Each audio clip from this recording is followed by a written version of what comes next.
We do actively seek co-locations. Actually, about 2.5 years ago or so, we kind of re-energized our tower division and our tower team and started to actively market our towers to other carriers. And we put together a customer service team, an account manager team, and beefed up our licensing and our field, our folks that are out in the field that help folks with the pre-con walks and that kind of stuff. And we took a very active role to try to market our sites to other carriers. A couple reasons. Revenue is one of them. It's a great way to generate revenue on sites that we've already invested in.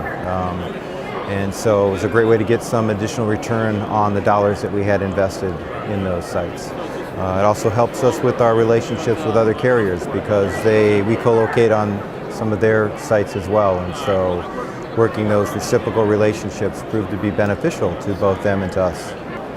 Most of the other carriers all have power at the site. They usually all come from the same location, so if one's affected, we're all affected.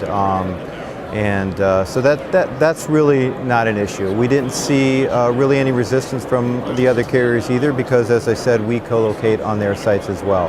And it's just we're all out competing to build the best networks we can. And so we really didn't see any resistance. Actually, to be quite honest with you, the reaction was opposite because before we put the people in place to, as I said, re-energize and refocus our efforts on the co-location, it was sometimes difficult to get a co-location through our system. And so all that was doing was holding up their development process. So when they saw that we actually now had the capability to process applications, put people on our towers in a way that the tower companies do in that kind of a time frame, and sometimes even quicker, they welcome that because that helped their development process. Right.